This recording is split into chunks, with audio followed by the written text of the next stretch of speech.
We want to take evil seriously in order to make people responsible for evil. The state's not neutral. It views anti-fascism as a bigger threat to its long-term stability than fascistic movements.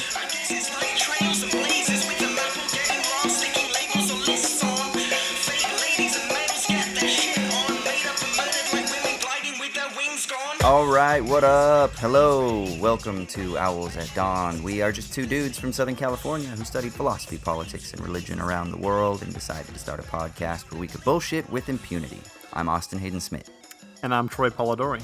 And this week we have a guest on, a buddy of mine actually, from the North American Sartre Society that I met, like 10 years ago or something like that, and we've maintained contact over the years off and on. He's a philosophy professor at Douglas College in Vancouver. He writes a lot on aesthetics and politics, and more recently he's been really interested in anti-fascism, and so I figured it'd be really fun to kind of have him on, and we're going to frame the discussion around his most recent paper that he gave at the North American Sartre Society Conference, which was this last weekend, on Simone de Beauvoir and a book that she wrote, or an essay that she wrote called The Ethics of Ambiguity, and punching Nazis. So if you're interested in this, stay tuned for that a little bit later. Of course, we'd also like to remind you that if you find value in what we're producing, please feel free to support us at Patreon. We haven't been as active with producing bonus episodes, but I'm going to hopefully get that going this week. I'm supposed to be saying Sorry to Bother You with a friend, and then maybe we'll be doing like a bonus episode on that, and then maybe some other ideas of things coming out. So we will be putting out bonus content ASAP. The newsletter's coming out also in the next week or so.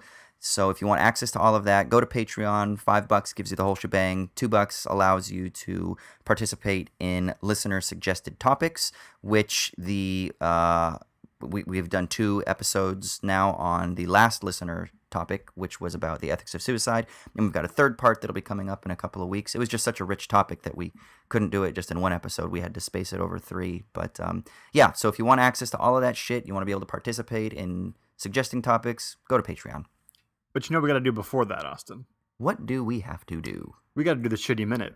This is the segment where one of us talks about whatever it is that's grinding our gears and making life real shitty this week. So, Austin, what's got you down? I'm not gonna lie, man. I've been in a little bit of a rut for the last couple of weeks. I don't think you have ruts, Austin. This is my rut, man. I've been in a rut. As much as I have ruts, I've been in a rut. And I don't know what it is, but I was talking with a buddy of mine last night, and I think that I may have an idea about what it is. I think that I had such an amazing time when I was in California, and I had such an amazing experience with my sister at my sister's wedding, that it kind of made me think about things in a different way, and made me like question certain things. And you know what it did? It was kind of like it kicked the foundation of my skepticism about like marriage and shit like that a little bit out from underneath me. It kicked the chair out from underneath me a little bit. And it made me come back, and it made me think about like the work that I'm doing and the things that I'm doing, my academic pursuits. And it made me, and I've been feeling this stirring for the last like little while anyway, but it made me like really kind of appreciate and long for an attachment to like a mythos even more than I have previously. And my articulation of this is probably different from other people's articulation of it. But one of the ways that this is manifested is in my frustration with left activism that I think really lacks a rich mythos that it can attach to. It really lacks a lot of depth. And I think after a few beers, I went to this crab racing event, which was fucking awesome, by the way. It was so crazy weird. What is crab racing? $5. You pay $5, you pick a crab, you name the crab. Ours was named Pineapple Marks, but they kept calling him Pineapple Mary because apparently they didn't want to say the name Marks. I don't know. We named him Pineapple Marks, and then they race these crabs, and then the top 5 crabs get you onto the next round, and then the next round is a competition for your team, and then the winner of that round wins a prize. And we actually got 5th place out of 5 possible entries into the second round and the first round, but we won the second round, so we won the overall event. Pineapple Marks, motherfucker! But they're basically hermit crabs that race at this bar. It's fucking awesome.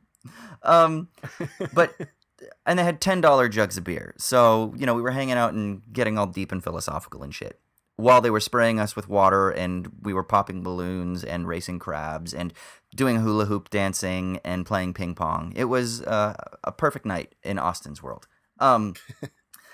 But one of the things I was saying is I feel like there's so much emphasis, like there's such a reaction to hierarchy and to other forms of mythos, to other like grand narratives. There's such a skepticism towards meta-narrative.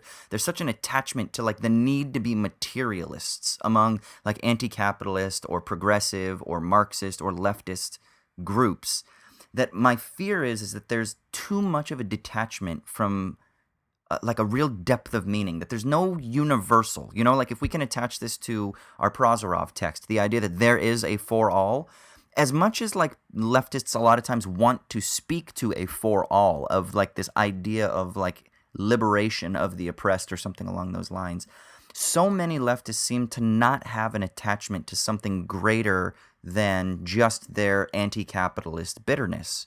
And I know that that's being harsh, but I get that sense. And I'm only saying this because I'm trying to work through this, but I find it really frustrating because there seems to be a real shallow, superficial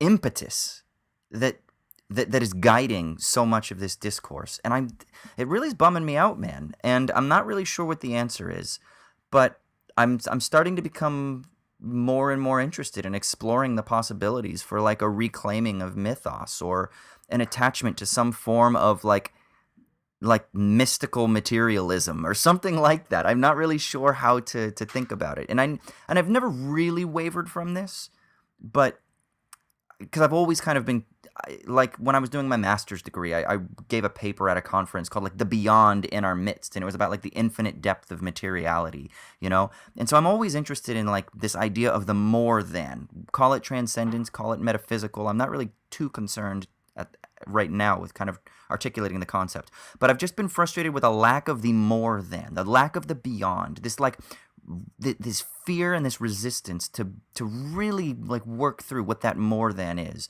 And maybe in your work you'd be interested in this idea of like having a meta-ethical frame, right? And I don't know, it's been wearing on me a little bit. And I think part of it was because I had such a wonderful experience with my family, and I connected to like tradition and like friendship and all of these other things that were that were just so rich in their connection to, and of course the wedding ceremony, we talked a lot about how this tradition was part of an historical tradition that dates back thousands of years and all these other things. And I don't know, there was just something so profound about that I have found lacking in other political concerns that, I don't know, it's just kind of worn on me a little bit.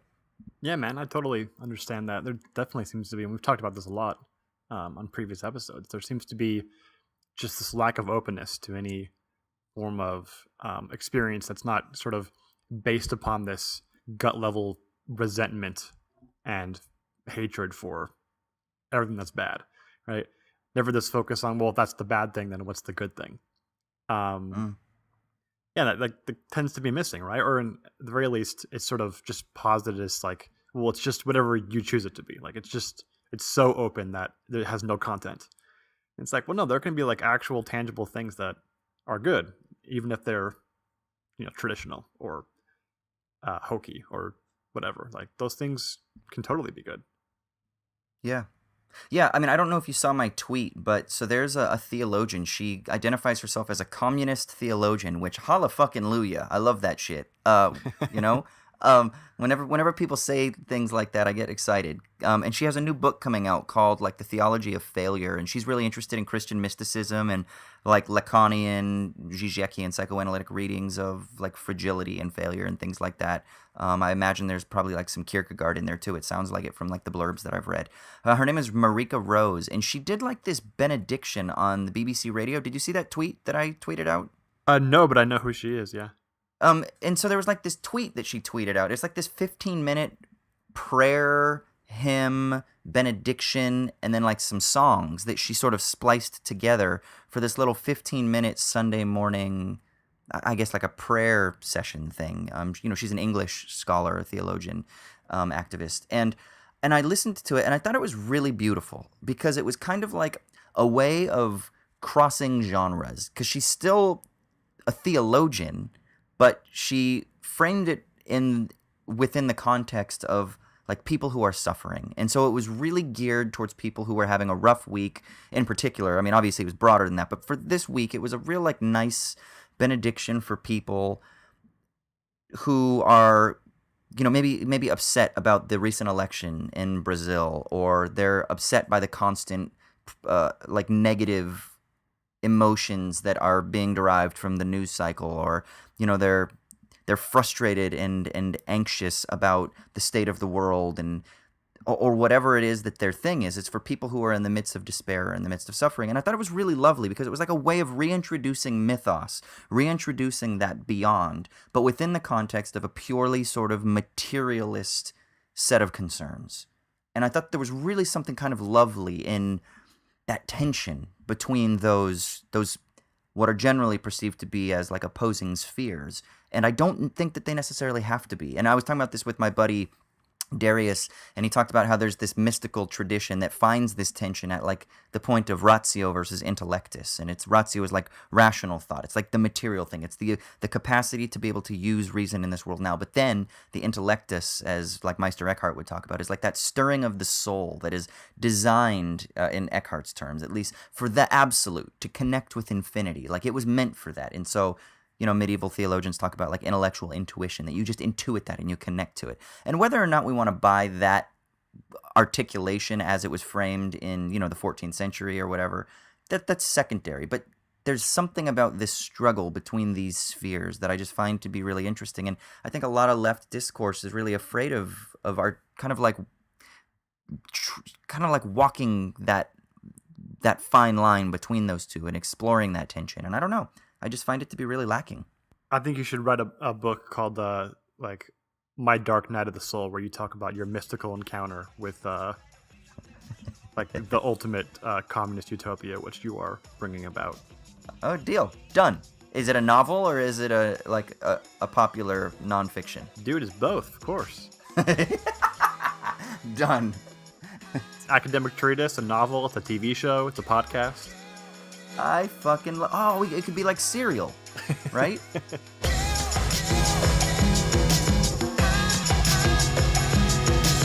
All right, sweet. Now we're going to jump into our main segment. As I said at the outset, we have a guest on this week, Devin Shaw, philosophy professor at Douglas College in Vancouver. How you doing, brother? I'm doing all right. How about yourself? Doing all right. Cannot complain. So basically, you recently gave a paper at the North American Sartre Society conference on Simone de Beauvoir and anti-fascism, and this has been something that has been of interest to you lately. In particular, I would say, is it because of maybe the historical moment or the political moment, etc. Before we get into the paper and stuff like that, can you kind of just talk about your intellectual tradition? Like, what has brought you to this point? What is your area of focus? I know you wrote a book on egalitarianism, from like Descartes to Rancière, and then did you do your PhD research on Schelling? Because you have a book out on Schelling in Nature too, right?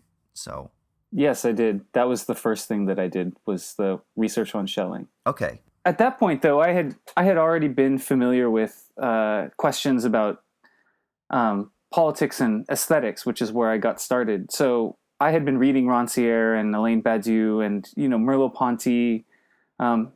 As you know, in the existentialist tradition, there's, Sartre and what is literature. There's Heidegger talking about art. And so I already had a background in that. And I just thought, well, I'm going to trace this back and look at Schelling, and then eventually Schiller, and then kind of come back to the 21st century and 20th century. Okay, so what was your interest in aesthetics in particular? I used to play a lot of music, and I also had a background in I had taken a lot of courses in the visual arts, and so I found that one of the key things that connected sort of music and art with philosophy came through the continental tradition. And so for a long time, I wanted to work that out, and the irony is, once I did, I kind of don't want to work so much on it anymore. There's a way where it turned, going to see stuff into work, and that's not quite where I wanted to be when it came to watching film, going to museums or listening to music. Although it's still kind of like that every once in a while. Yeah. You know what? I've wondered that too. Like I grew up mostly in, I guess, in the theater and the performing arts more than anything, and I've transitioned more recently into like film, TV, online content and stuff. And I was in a band when I was younger as well. I think all three of us were probably at this point. And so we all kind of have that interest. And one of the things that I have often wondered is if I'm, or I guess what it is it's not that I've wondered if I'm able to, it's I wonder why I am able to go into a movie or go into a play and not have my critical hat on, and actually to really suspend my disbelief, and I'm able to like immerse myself into the performance or into the piece or into the project. And I'm able to do that pretty well. And then sometimes I'm not able to do that. And I'm like, whoa, I don't want to get too caught up in analyzing and being too cerebral here, because I like being immersed and lost into the piece, especially if it's a theater performance. So I can kind of get that idea that it's like a self-conscious removal from academic analysis. Yeah, it's actually really easy. It's actually really easy if you just play in a metal band in high school. And so you're like drunk or running into each other and violently abusing one another, so you don't have to think about it. Well, you don't think your brain doesn't? You don't think work. Dillinger Escape Plan are being cerebral about what they're doing? I mean, cerebral in the sense that they're banging their heads against things. In that sense. Yeah. So okay, so you started with the aesthetics, and then I would imagine that's kind of what got you into political philosophy or interests of a more socio-political nature. Yeah. Well, they dovetailed in the sense that I kept noticing, at least as I see it, I kept noticing that the problem of politics had a strong aesthetic dimension to it. And that often, to go with that, in the continental tradition, many people were conceiving freedom or engagement in the terms that we would understand like artistic creation or artistic production. And so I was trying to unravel some of that, because there's points where I think that's really compelling in certain ways. There's other ways in which it can be, it's very modern in a sense, because you really only see that start showing up with Schiller and Schelling.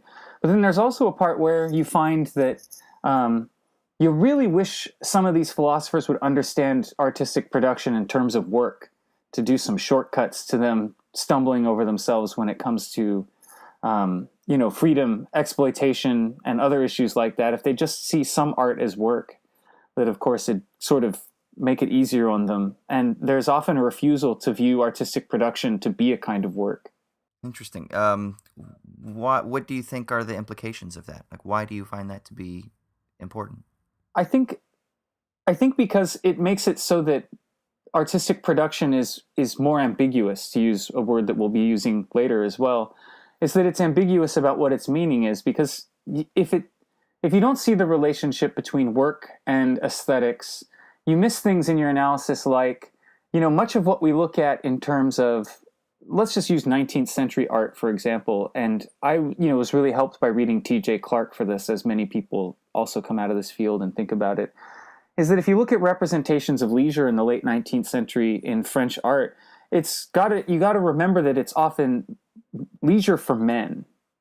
And so it's going to describe spaces where they have access and where women don't have access. And if women show up in those paintings, for instance, at a bar or at a cafe or at some kind of social event, they're either bystanders in a way, who are looking in on something that they shouldn't technically be in, because they've got, for instance, their moral representation at stake, or they're working. So they're lower class and they're working, so it's work and not leisure for them. And as long as we just look at it as leisure, we're only looking at it from the male gaze in that regard. I'm thinking of John Berger, also maybe in this note or in this vein.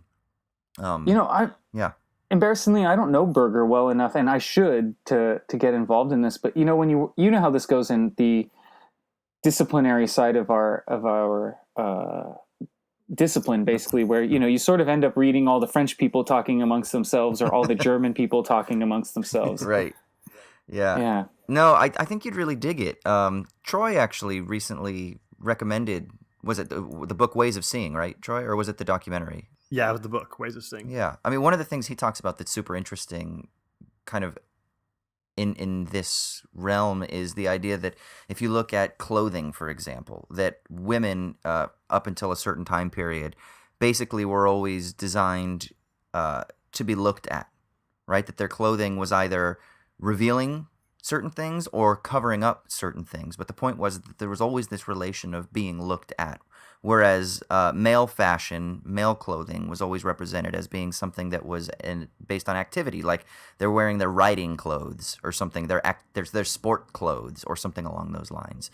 But the idea was that their clothes were agential because they were agents themselves, whereas women were objects to be gazed at and to be looked at within particular ways. And I think it talks about that in like, even not just the book, but the documentary series is really pretty good. And I think it's like in the first episode or something like that that you can check it out on YouTube. It's really good. That's cool. That dovetails in a lot of ways with some of those same kinds of issues there. You see, Walter Benjamin has a comment about fiction being something like that, or not fiction. What am I thinking of here? Fashion. That was the word. I'm like, what's going on? Fiction. No, fashion is, he comments on fashion in some of his writings in the 1930s about fashion as a story of class in many ways. I'm interested, Devin, you made a comment a few minutes ago about how you thought it would be helpful in some ways to think about artistic creation as a work or a form of work. Can you expound upon that a little bit? I think in that regard, relating artistic production and work, I think the idea is to expand who gets counted, because we often look at artistic, and when I say we, I still mean the philosophical discipline in this regard, is that philosophers tend to look at great works of art and great artists, and sometimes when it's like, well, what about as work, it means maybe you've got to look at a broader field of people involved in cultural production. Now that's changing over time, but I mean, if you read any of the classics, they're looking at, they're going to name one artist and one piece of work, Heidegger and his one painting by Van Gogh, for instance, and, various other people like that. It's Merleau-Ponty does it as well, like with a small number of paintings from Cézanne. And I think we could broaden the cultural field if we said, well, these are just some people within a broader field of cultural production and where work dovetails with who has access to some levels of this highbrow world where others don't in the relationship to work as well. Yeah, it's kind of like in the French tradition, everybody talks about Rimbaud, or everyone talks about Proust, or everyone talks about Bacon. Everyone talks about kind of the same sources. Mallarmé. Mallarmé. Everyone talks about, like there's certain essays that everyone talks about Bartleby, right? And there are certain things that it seems like I haven't read Proust. I actually am just starting in Search of Lost Time now, but I feel like I have read so much about it that because it's just one of those things that like everyone just presumes, from Bergson to Deleuze to Lacan, like everyone just fucking talks about the same sources, especially within like certain subsets of philosophical tradition, like the French continental tradition in particular. They kind of all seem to talk about particular things, and there's this presumption that everybody's just read it. Like, like Proust says, and you're like, yeah, of course, because everybody's fucking clearly read this, 19th century author. Well, it turns out we all have read Bartleby, because that's what constant one that Anglophones bring up. Yeah, exactly. Right? Yeah. Okay. Yeah. I mean, I think. Yeah. Okay. Let's transition now into kind of your more recent efforts, your more recent fascinations. So more recently, what would you say has been your trajectory? So out of aesthetics, looking at the relationship between aesthetics and work, how does that fit now into politics, to anti-fascism, to kind of the things that are consuming your thoughts at the moment? I would say a couple things happened at once. So one of them, of course, was the very visible rise of the alt-right and the extreme right. And, it had that kind of, and Austin, you come out of the same existentialist tradition, it had that kind of thing coming out of that, and my own background in that field, to say, well, I feel like, I got to have some kind of responsibility about how to respond to this. This is the kind of thing that elicits some kind of response, and to try to make sense of this situation, because, one thing that happened is, for instance, I was teaching an environmental ethics course the summer that, and it was during the summer at the same time that the Charlottesville thing happened. And when I came in, of course, environmental ethics doesn't have anything to do with, fascists wandering around with tiki torches. But since I'm up in Canada, a lot of students, I think, came in and I walked in and I said, you're in here, but as you know, on the news all over the CBC and all over other national broadcasts across Canada, as well as the United States, is that this has been a discussion, and a lot of you probably don't understand where this came from, or you're uncertain, or you don't know where to find reliable information. And I said, let's take a few minutes, and I want to be able to walk you through what I believe is the reliable information before we even get to what I think the interpretive aspect of it is. And so I wanted to be able to do something like that if it had come up in those situations. So to learn about, well, what is the alt-right? Who are they related to? What are they doing? And then when it came to something like Charlottesville, to be able to explain what was going on, what the controversy was. And then, of course, to be able to say, then the next step is to say, well, where do I think I stand on this? And, how do we oppose it? And why am I revolted by Unite the Right, and so on and so forth, to try and be able to isolate those steps and to be able to explain them. So that was one part. The other part is I had been looking at the ethics of ambiguity after I finished my last book, which was about Egalitarian Moments from Descartes to Rancière came out in 2016. And that book was really looking, in a way, it was me trying to bring some kind of closure to some questions I had been dealing with across the history of philosophy, and to be able to sort of synthesize them all into one moment that shows up in that book. And then after that, I kind of had some questions on the side that I felt like I needed to deal with, related to Rancière, related to Beauvoir, and a few other ones that their issues have dropped off since then, just because you've got to narrow these projects, right? Right. But it's just trying to deal with, so I talked about equality or egalitarianism in philosophy in ways that are unconventional.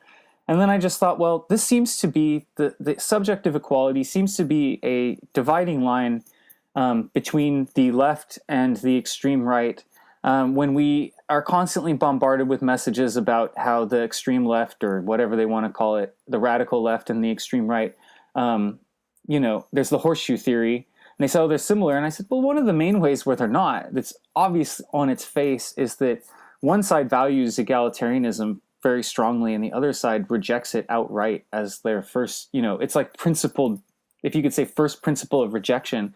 It's rejecting the idea that human beings would be equal.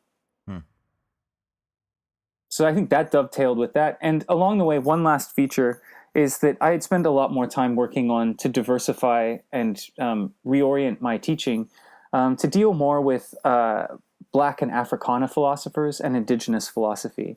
And if you find what you find in especially the African American tradition with people like W.E.B. Du Bois and various others, is that they're writing about fascism in the 1930s and 1940s. They're writing about white supremacy. They're writing about whiteness as a phenomenon, social construction. And I wanted to sort of incorporate that history into the way that I taught, and work on some projects that would draw them into discussion and really give them the kind of credit they deserve. So somehow this is all supposed to dovetail at some point. Yeah. So basically you're kind of right now just following, if you will, the inspiration. I mean, not to use a sort of cheesy metaphor, but you're following the muse, and you're trying to find sort of points where they cross-resonate or cross-contaminate. And then, is this going to turn into a book, you think? Is that kind of what the goal is? Or what's the plan here? Do you have no idea? Is this more just, like you said, for kind of practical purposes so that you can deal better as a teacher? Or do you think this will turn into a research project as well? It's about 50% done as a manuscript. Cool. At the moment, it's called Anarchic Subjects. Oh, yeah. But I imagine the name's going to change. Okay. Yeah. It's interesting, Devin.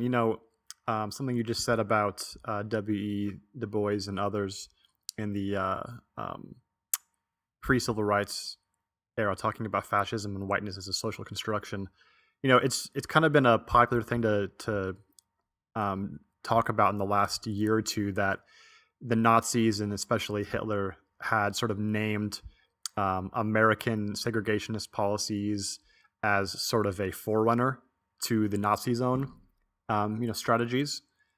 And I hadn't really thought about it, but do you see some sort of connection between some of the ideas of W.E. Du Bois and others in America and some of the existentialist reactions to the Nazis a couple decades later. Yeah, I think there's a continuity there. Sometimes I wish that they had listened more. I'll say it this way. I'll say that they had listened more to Richard Wright or something, or that Richard Wright had recommended more readings to them or something. I don't know what the internal relationship is, but they knew Richard Wright, right? And he would have known Du Bois and all this kind of stuff. And sometimes I kind of wish Sartre or Beauvoir had read and referenced both Du Bois and others, Anna Julia Cooper, various others from that era. But those are the big two I can think of off the top of my head. In the sense that it's like you could learn something from them from the existentialist perspective. But you see a very strong similarity. It's also worth bringing up Aimé Césaire and the discourse on colonialism in this kind of thing, because one thing that Césaire says that he's very famous for, and that I'm going to take a look here and see if I can. No, it's not quoted right at the start. Mark Bray, who wrote Antifa, the Anti-Fascist Handbook, quotes Césaire quite a bit. And it's a quote to the effect of Nazism was the European colonial project basically finally backfiring and happening on the continent. And that's something Césaire said in basically that idea. And I just find it interesting that you see Du Bois say that in advance of that, years before, like 1939 or something like this. And similar comments about Hitler where he says, people are getting upset about Hitler and we should be upset, but we should also recognize that Hitler is just the kind of outcome, the outcome of broader social movements that are readily accepted in the United States as well. And I think that ties back to the comment where, the Nazis, they looked across the globe at ways in which people did stuff, and they looked at the reservation system in North America about how to segregate people, and they also looked at segregation. They also looked at the eugenics movement that was very strong in the United States in the 1920s and 1930s. And they said, basically, well, why has it just got to be over there? To put it in a nutshell. Do you think, so many people today throw the word fascism around, right? And to the point where I wonder if it loses its potency as a concept, because it just seems that everything is fascist. And then because I'm such an apologist and I want to be all things to all people, I don't ever want to just simply throw terms around if they become like grating nails on the chalkboard when they hit people's ears. And so often now people hear the word fascism and they respond, they're like, what? So you can't just call him a fascist and you just dismiss it just because. And now I know a lot of that is like a sort of like reactionary response to something that they don't want to acknowledge, or that they're not willing to kind of unpack further and understand. But can we unpack what fascism is? I was chatting with a buddy last night, and we were talking about Walter Benjamin and how he kind of articulates fascism. And I've been really partial to the Žižekian, Lacanian definition of fascism as being kind of like the obsessive need to control contingency, that kind of rejects the truth of the anxiety of the states of affairs, something along those lines. And I know for Benjamin, it has something to do with like controlling contingency. Corey Robin writes in The Reactionary Mind that conservatism is counter-revolutionary. Benjamin also seems to talk about that pertaining to fascism. Is there something that is essentially fascistic? Let's say like there's a logical fascism within conservatism. Is there a distinction between conservatism and fascism? What about counter-revolutionary? Reactionary, these terms that we constantly throw around, like how can we navigate this sort of muddled field of concepts to try to really understand what is the essence of fascism? Like how can we deploy this term? How can we identify it? Like what's the barometer or the litmus test so when we see something emerging in the socio-cultural field that we can say, hold on a second, that's fucking problematic because that's essentially fascistic, or that's the root of fascism. Even if we don't think that Jordan Peterson is fucking Hitler, we can still say he's fascistic in his sort of logical paradigm. How can we, what do you think is a good litmus test for this? I have, at least for philosophers, a somewhat unconventional view in the fact that I say instead of looking at the essential thing, we have to understand it as a kind of nebulous social field. So when I say that, or a social, discourse, when I say that, I mean that there's going to be elements that are, it's an opportunistic political movement. So it's going to say things that are going to be opportunistic at certain situations, which is why you'll find you'll find when you deal with this kind of stuff, you'll find appeals to kind of working class values when fascists are talking to working class folks. You'll find appeals to, nation and the elite when you're dealing with the elite. And, they really, historically speaking, at least if you're talking about Germany or Italy, the people behind that rhetoric, they were very self-conscious about the fact that, well, really, it doesn't have to be consistent, or we don't have to have a rigorous message, but we have to involve something that these people can buy in on. And then it gets harder to discuss, well, what is it that they're buying in on? And so I think when we want to talk about it, I think there's two different issues. There's the political use and the political rhetoric that we can use, and then there's the way we need to talk about it. If we're against fascism, we need to have a pretty strong idea about what that could entail. And on my view, when we deal with the extreme right or the far right, is that we have to understand that even those groups, it's not one group. There's lots of different groups. And so it's identifying them. For instance, I don't think that the alt-right arises from the same background as the people that we would have conventionally understood to be neo-Nazis in the 1990s. That there are geographical differences, that there are class differences, that there are education differences, and that we need to understand that those differences mean that even amongst those groups, it's going to produce infighting. Because, some of those people are going to say, well, we've been doing this for so long, and you opportunists that have college degrees and such are jumping in here and commandeering this movement that we've suffered for. And you see some evidence of this sometimes when they talk amongst themselves. You see there's also important practical questions, because depending on the ideological background and various other backgrounds, you get a lot of difference in regards to the actual threat of violence at any given particular moment when these people are involved. That's really serious to be able to identify those differences, because that can be dangerous to people. The general ideological things, I think we can say that racism is part of it, that there's going to be racism.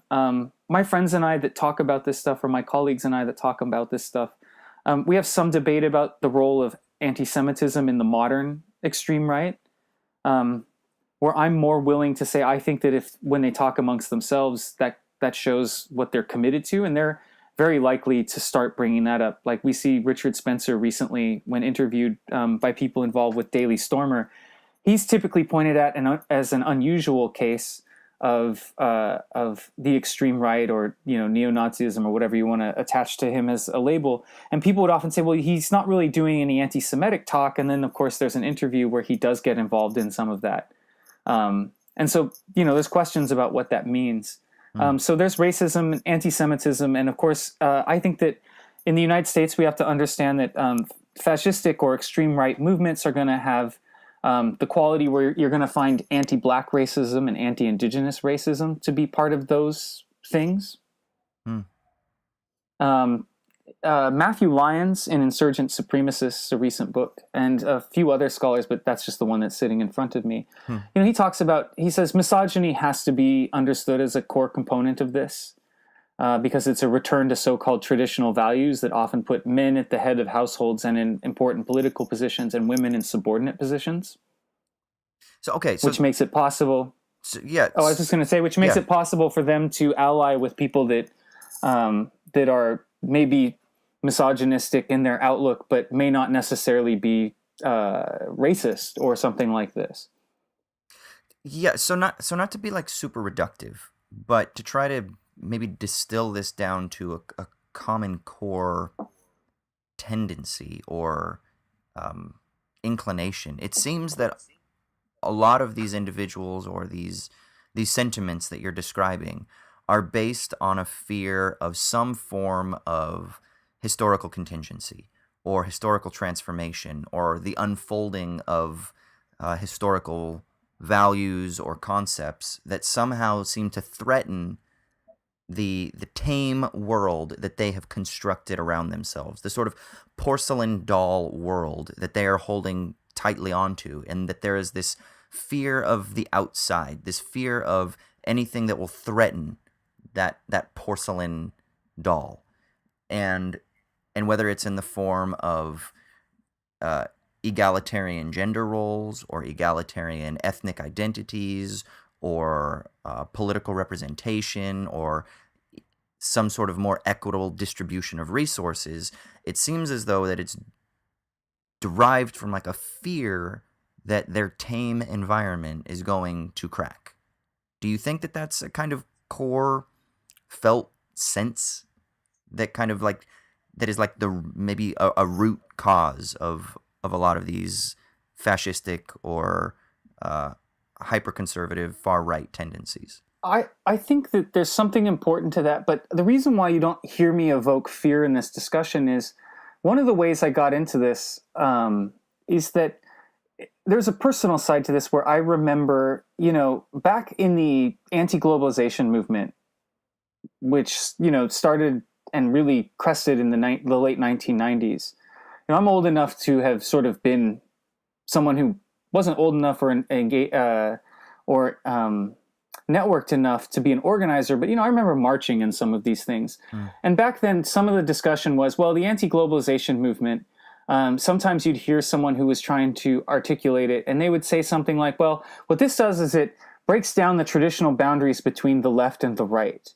And I was an outlier in that discussion because I said, I don't think, in fact, we want to be breaking down those boundaries because we don't want people who are anti-globalization for racist reasons to get the microphone if we could be handing the microphone to someone who's anti-globalization or, anti-WTO or whatever the discussions were in the late 1990s.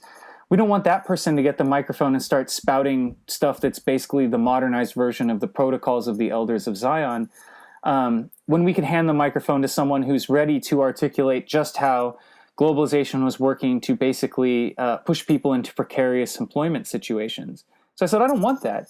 And the main reason why I don't bring up fear is my big thing is, and my big question that got me back into thinking about this, was to say, well, the person who may have been on the fence, who thought they were committed to social justice, and then became someone who found the alt-right to be appealing, well, what motivated them?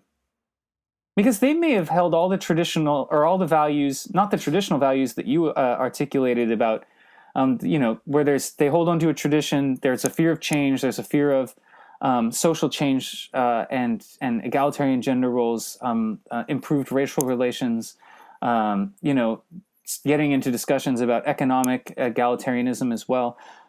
They might have found themselves at some point to say, well, I'm okay with all that. But then what is the moment where they realize or they decide that, I can try and be on board with some of these things, but then still also be considered to be on the alt-right and still have some of that approaching that. And I thought I've seen some of the discussion to say something along the lines of what happened there was they eventually started to see the things that were in question, like precarious jobs, the right or the ability to have, as Beauvoir says, an open future where you are able to self-determine your own future to meet and to realize your projects. And my view is that a lot of these people who may have started out I'm of two minds really. Sometimes I'm like, well, they must have just been crypto right-wingers all along who were just along for the ride or whatever. But then when I'm trying to be hermeneutically or interpretively generous, I say something like, well, somewhere along the way, they must have seen this insecurity in terms of the precariousness of work, the fact that they could complete a bachelor's or a master's with significant financial debt and be looking at a future where they're not going to be able to pay off that debt and do the things they wanted to do and accomplish both those goals. They might have started to believe that what was happening was a zero-sum game and that the things that they couldn't get were going to be allocated to someone else. And then they started to see that allocation, the next step is to believe that allocation is unfairly going to somebody else. And sometimes when you read the conversion stories of some of these right-wingers, that's pretty much the way they describe it. Yeah. And I mean conversion story in a very specific sense where there is a kind of undercurrent where they like to sort of make a claim to having an objective view of society because at one point they used to be on the left and then they realized its falsity and now they've arrived at truth. So a conversion narrative in the sense that, we'd even understand it maybe in quasi-Christian terms in some ways, Yeah. but also in existential ways as well. So we don't have to make any commitment to where it came from, but the broader idea of conversion. Yeah, I've seen this a lot, I think, lately, it seems. I mean, maybe it's just because of the observer bias or the people with whom I'm associated on social media and whatnot, but it does seem that there's been a lot of people who are like self-proclaimed former SJWs who are now like Jordan Petersonites in particular. That seems to be a very sort of seductive conversion story that I have heard. And, right, because it gives if you can also think about that conversion story is sort of narrated for liberals, then you can see how it works, because it's saying I can see both sides, which is always taken to be a value in terms of liberalism. And they say I can see both sides because once I was a social justice warrior, and then I saw that, you know, the goals of social justice didn't work, and now I've realized this is on the other side. I can see that this is better, and they're hoping that if someone's ready to entertain both sides, that they may find that narrative to be compelling. Because they really like that leftist cred. Even Spencer, I see, you know, he says, I spent all this time reading Adorno. And, you know, the question is, well, why does he think anyone cares amongst his own group about whether or not he read Adorno? It's that story. It's that conversion story for someone from the outside to say, well, shit, I've read a lot of Adorno.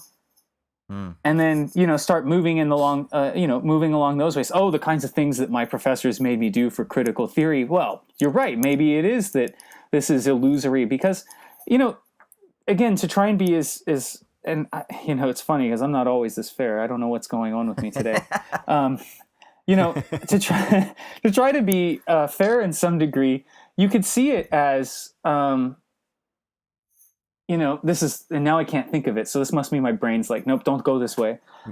Something like they're trying to put up some story of legitimacy as well that isn't just going to be on the outright hard right terms, right? They want one that may be appealing, that in some ways, as much as they hate, and I only use this word to refer to the right because it kind of comes from them, so you may as well use it with them. It's kind of their own way of doing some strange virtue signaling. They'll say, I was on the left, and now I'm on the right. Here we are, and I think it's really an appeal to liberals and maybe to other people on the left who maybe don't have some of the. I mean, I don't know what. Well, it seems like maybe it's a form of rationalizing, and I don't mean this in the sense of like self-justification in the pejorative sense, but it's a form of trying to create a narrative that shows that they have had a rational process that has looked at all the information, and I have come to the capital T truth. Like this, it is. I'm reminded again. I'm sure Troy could speak to this too. Of this seems to be a very sort of like conservative notion. I'm thinking a lot of like the Christian idea that there is a capital T truth out there, and they believe that somehow if they can create a quote-unquote rational narrative that shows how they have arrived at the truth, then that demonstrates how it is that they aren't biased by some sort of clouded presuppositional frame, but that rather the truth simply has broken through the clouds and they have accessed it. So they can say, listen, I've read Adorno, and you know, the Christians can say, hey guys, I read, you know, Hitchens and Dawkins and Nietzsche, and I have studied science, and I have come through the other side, and the most rational explanation is X, Y, or Z, whether it's ethno-nationalism or faith in Jesus Christ or whatever the kind of conclusion is. But it seems that there's like a praise of ratio, to use a sort of Latin term here, right? There's like this like idea that somehow they can justify their technological reason, and that will somehow give them that street cred. That seems very charitable to me, though. I think what Devin, you said a minute ago about the idea that some people just come to realize or come to believe that the whole process is just a zero-sum game, and they kind of just have to grab at the last straw. It makes a lot of sense to me in thinking about why Spencer would talk about reading Adorno. It seems to me that I've always taken this much more as like a proselytizing tactic. Like, it's a way of saying, hey, all you out there who are reading Adorno, who want to be cool, you know, hipsters who read leftist literature, like, as soon as you get those inklings of doubt that maybe this is all bullshit, or maybe everybody over here is just virtue signaling, like, you know where to go when you realize that. Like, you know how to come home. And kind of putting that flag up in front saying, our door is open, white kids, when you become disaffected with your community. Oh, I absolutely agree with that, because I think otherwise they don't need that story. Because amongst themselves, if they were hanging out with the extreme right, they don't need to talk amongst themselves like that. Nor do I find, there were people leaking all those Discord chats around Unite the Right, and various other ones have been leaked as well. And they certainly don't sit around and do that in their everyday discussions and organizing about how they got there. So I think that there really is a political rhetoric in effect there.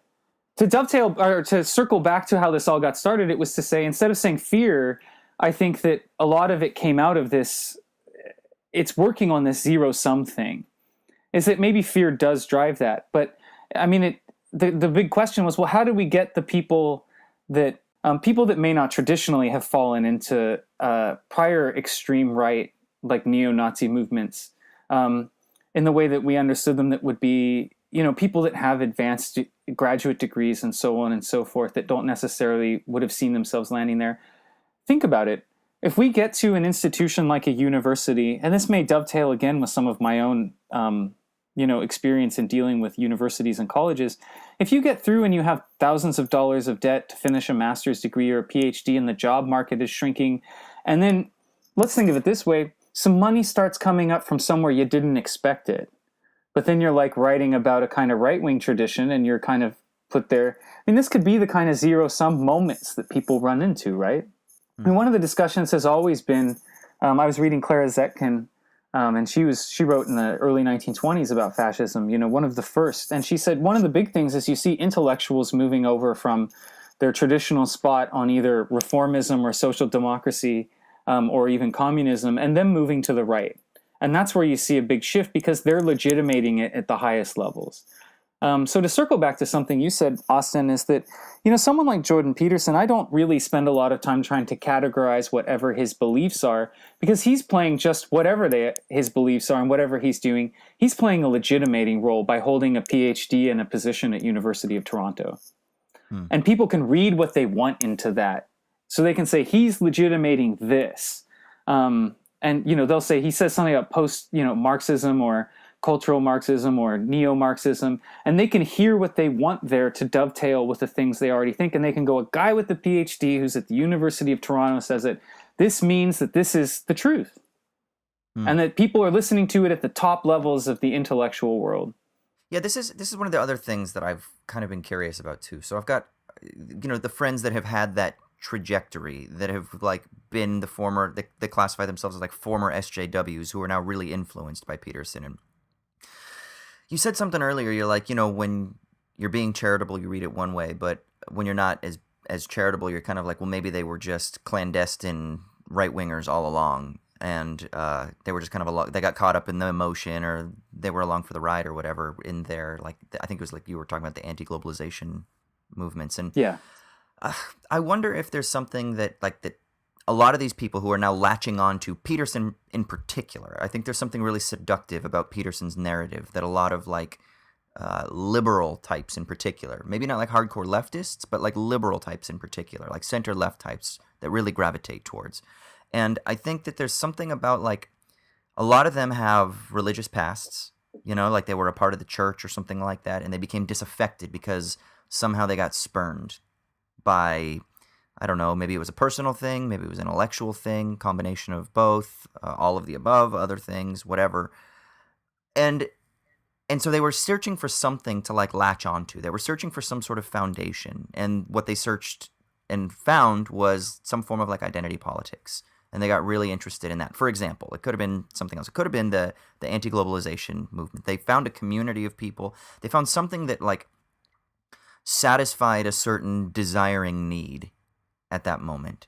But there was no real depth in their attachment to those things, because it was just really serving some sort of impulse to, I don't know, give them some sort of semblance of family or community or societal attachment, some sort of mythos that was grounding them, that they felt attached to.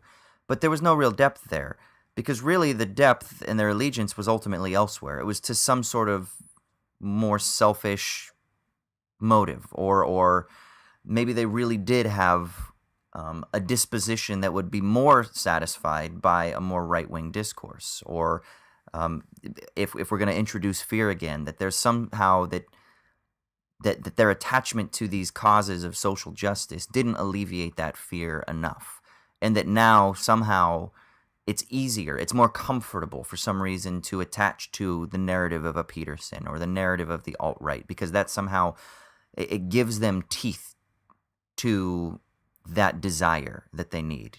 Does that make sense at all? Like, does that seem plausible? Well, part of this story, it really is a story of belonging. And, social cohesion and social belonging are obviously things that are important to people, right? And so I guess in a sense, if we're talking about what the kind of people I think you're talking about, because I've met some of these people that were there for social cohesion and social belonging. And, that's obviously an important part of political organizations. But you have to, one thing that is clear is that, how do I say this? There's two parts and two components to this story, is that, one of them is that there is, to fit what you're saying with fear and something like this, is there is a very simple and straightforward narrative open to some people if you happen to be wanting to join the alt-right. And it gives you a very simple story about group cohesion, because it says you deserve certain things and you haven't gotten them because someone else is taking them away, and those people are non-white people. And that becomes a very simple and straightforward rallying cry because it ties a lot of things together. But I don't want to suggest that it's merely that people pop into this because it's simple and straightforward. Because I think that betrays the idea that what we're saying is people that may get involved in this are ignorant or they're deficient intellectually or something along the lines, and that what we could do is educate them and change that, or that we could try and tell them, we could take the position where we have a better idea of truth and deal with them paternalistically. And I think that the big issue with some of their rhetoric is that it's built to reinforce their beliefs when someone tries to do those things. If you try and be paternalistic with them, they go, oh, that's just more of your confusion from the social justice warriors that have been telling you that. Or the liberal elite media is clouding your mind or something. Yeah. Exactly. Well. Exactly. So then what's the approach to it? Well, some of the times I think and I don't get in discussions. It's very rare I ever run into someone where a discussion lasts this long with the alt-right, but, someone who may be dabbling in this. But every once in a while, if you run across someone who's sort of on the edge and you get a chance to try and talk to them and try and talk them down from it, is that, in a sense, what you want to try and get them to see is, while it has those aspects in its rhetoric, that a lot of it is... this is the less generous side coming out. I mean, when we try and understand the psychology, we lose track of this is also just a cynical white supremacist movement. So the good reason to believe this stuff if you're white is that it gives you an easy way to absolve yourself of your own faults. I mean, that's from anti-Semite and Jew, right? The anti-Semite is someone who can buy into anti-Semitism because that is basically a philosophy that celebrates the mediocrity of that person. And it absolves them for any responsibility they may have for bad choices, or actually working against other people, or behaviors that are antisocial behaviors, because they can always pin the responsibility for their social position on some kind of cabal that's prevented them from accomplishing their goals. And so I think in some ways you can find there are plenty of people in the sort of vaguely right-wing podcast area that sort of give similar stories that can then be used by people that are further extreme to sort of say, well, if you're ready to get on board with this story that sort of gives you a level of responsibility but absolves you of certain parts of the responsibility that are really complicated, difficult, and could actually, make you look bad, hey, there's this further alt-right white supremacist version of this that you can also buy into that will also put some language into this that fits. I mean, this is unusual because I don't usually do it from this angle at all when I try to discuss this stuff. I tend to look at it as one other thing we need to at least be very clear about is that one of the things, as you saw in that paper, is I say one of the key features, I think it's in that paper, but it could be in the larger manuscript at the moment only. One of the key features is to say, to identify the extreme right, we have to identify them as people who, when they talk about what's going on, is they view the state to have failed to enforce the social distinctions that they want. So they know that those forms of oppression are there, and what they're upset about is that they are no longer as strong as they used to be. So the social prohibitions that would draw stark lines between gender roles for men and women, and they can point literally to this, things like segregation.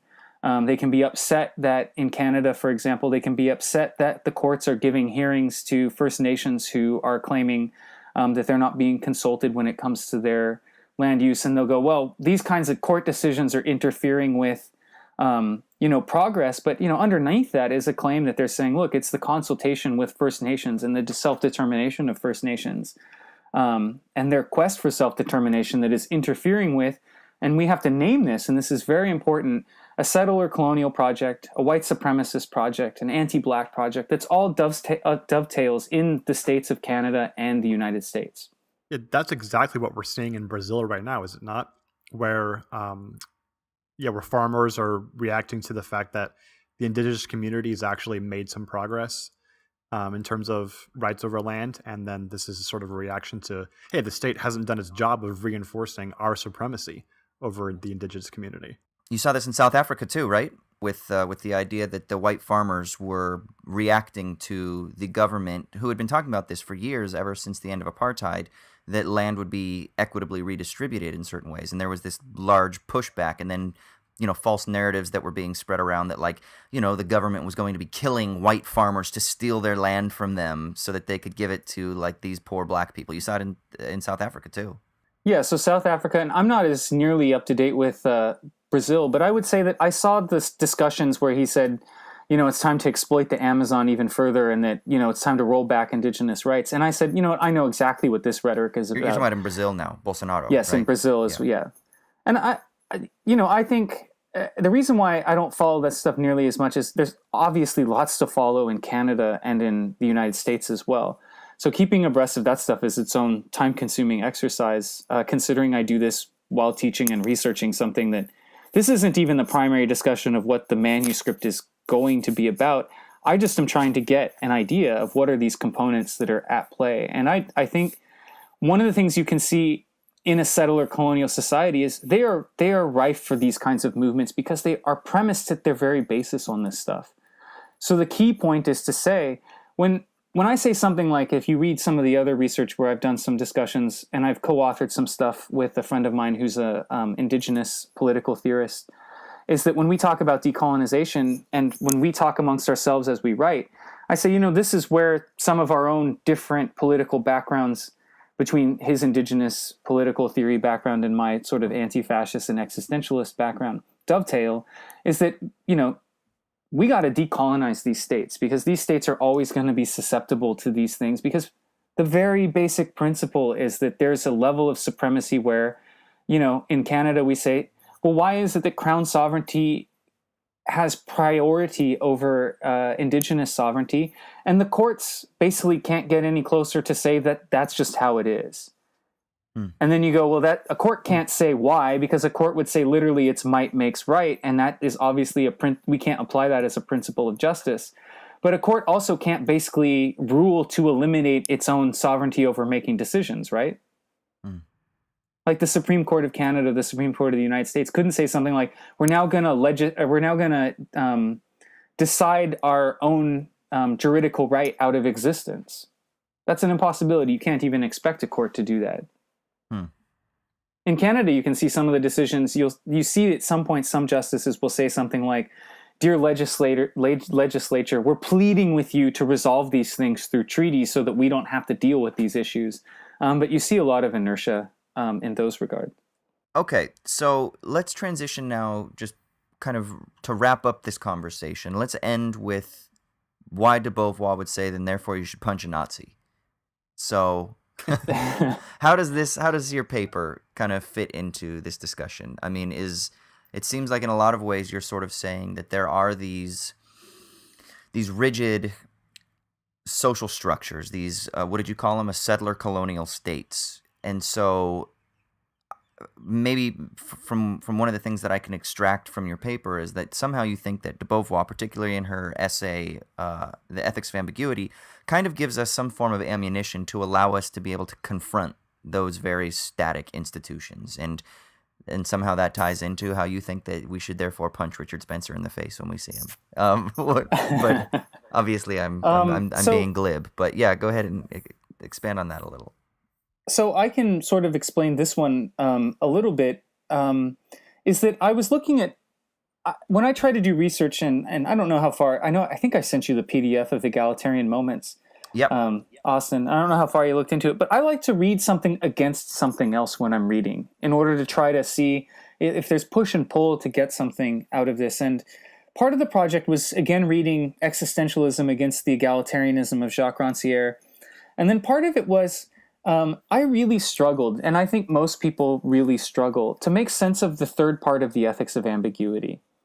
So if we're just talking purely about the book, and its structure, the first chapter is sort of Beauvoir laying out two important things, philosophically speaking, is that she's giving an account of ambiguity.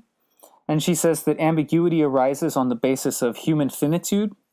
And she says human finitude has two components, and that she identifies one that is fairly commonly identified throughout continental philosophy in the phenomenological tradition, and even the postmodern tradition, and these kinds of things, is that finitude is human finitude in terms of being towards death, and that humans are finite in terms of their lifespan, and that this puts some kind of pressure on us to about what the world means to us, because we have a limited finite amount of time in which that makes sense. And all of Heidegger's discussions on this, and so we don't have to rehearse all that. But one thing about the existentialist tradition is they're sort of nonplussed at this. So I'm sure you remember from Being in Nothingness, there's those parts about my death, not mine as in the death of Devin Shaw in there, because that make no sense for that book, right? But, Sartre says, my death is in the death where I could point to, say, as the reader who's recreating this phenomenological exercise, the death that I will have. And he's sort of indifferent to it. One of the jokes I like to make about that passage is he says, anyone can say anything about you once you're dead because you're no longer there to defend yourself. And, sometimes people that read Heidegger first and read Sartre, they go, well, he's not really getting the point. But I think the point's actually kind of interesting if you then attach it to the ethics of ambiguity. Is the second aspect of ambiguity and of human finitude is that Beauvoir says the more important one for our purposes, speaking as existentialists, is that we are finite in the sense of the kind of impact we have in the social world that we live in. We're just but one person amongst many. And so this limits our freedom in meaningful ways. And it limits the kinds of things we can do, and it presents choices to us that we may not have to engage with if this weren't the case. And so that becomes part of the ground. So she lays that out that's the first thing she lays out in the first part. And then she distinguishes between, in the first part as well, between ontological freedom and moral freedom, which was something that Sartre and even the early Beauvoir kind of puzzled over, is that, they say that all humans are ontologically free in the sense that, we're condemned to be free because we're thrown into a situation that's not of our own choosing. We're born, we grow up, we die, and it's in a particular period that we don't choose, and that's the only life we've got. And we're free to choose in that circumstance. And that's the ontological freedom. That's what you have just by virtue of being human. Yeah. And then the early Sartre is talking, obviously, about consciousness as being intentional, and that this is sort of like just an ontological truth about our state of being for itself, right? That you are just ultimately overcoming the situation into which you're thrown. But then, as you know from Sartre, he runs into problems about, in some way he's like, well, all choices are the same as long as they're authentically made, but then also some choices aren't, because, hold on, I don't want to say fascists are making the right choices. Right. And then he's got to figure out, well, what's that mean? And so I think Beauvoir introduces moral freedom to say, this is about dealing with the means that we offer to ourselves or can acquire for ourselves or offer to other people to realize our free projects. And then in this case, for moral freedom, some free projects are better than others. So this would be the distinction. So the ontological freedom, we could say, would be that maybe like the mechanism of our freedom is phenomenologically or ontologically the same, but the ethical enactment of freedom is not. So ontologically, we are all free in that we are always choosing, and that's the same. There's a homology across the social field, regardless of what your choices are, whether you're making fascistic choices or like revolutionary choices. But that doesn't mean that they're ethically the same. Right, because I think what they want to explain is two different things. The ontological freedom says we don't want to say that evil is the result or bad actions are the result of ignorance or error, which is what the philosophical tradition often said. So they want to say we really, and Beauvoir even says it at the end of that first part, she says, we want to take evil seriously in order to make people responsible for evil. So that people can make evil choices. And interestingly, Beauvoir's few references to actual moments of evil, because she doesn't believe in a theological concept, nor does she really develop it. But in that period, the only references so far that I've found where she says what evil may be is she refers to lynching and she refers to racism. So racism is evil. And at one point, I believe she says lynching is absolute evil. And it's they're shocking. They take you aback because so many people go, oh, existentialism is so morally, questionable in certain ways. And it's really remarkable to watch someone say, well, look, if there's something that's evil in this world, it's racism and it's lynching and it's various other things that fit into that. It's Nazism is, these kinds of things fit into evil. And we'll show you that. And I think that's what the moral freedom later part comes colonialism, Sartre writes colonialism as a system, and he writes the preface to Wretched of the Earth. So I think you'd probably fit that into there as well. Oh, I think absolutely. But I just mean in that period, what's really remarkable of the ethics of ambiguity and the writing she did around that time. And this is like the mid-40s, right? Yeah, 1946, 1947, maybe one reference in 45 that she says it's segregation, it's racism, it's lynching. These things are evil, and it's remarkable. And I always like to say this too is, we should at least also be willing to say if there's something really fundamentally emotional and affective about reading that kinds of thing, right? Is that you read that and it I get. It's not just that I read it and I go, wow, that's really interesting and compelling that she's describing this and what are the reasons, but you can feel, the kind of moral appeal that's present in there. Even when she says this whole world may be full of ambiguous actions, but you know what, out of all this, I can point some out and say, there are good reasons to point to this as evil. And this what leads to the bigger problem that comes up with the stuff where I discuss, punching Nazis, and part 3 is the role of violence. And I think this is where it really cashes out, because she says, in the same way that some people say if we're all free, you can't will freedom, they say, well, if every person has human freedom, then we can't will some people to be free, so it doesn't matter what we do in regards to other people. That all our choices are equivalent, and she says no.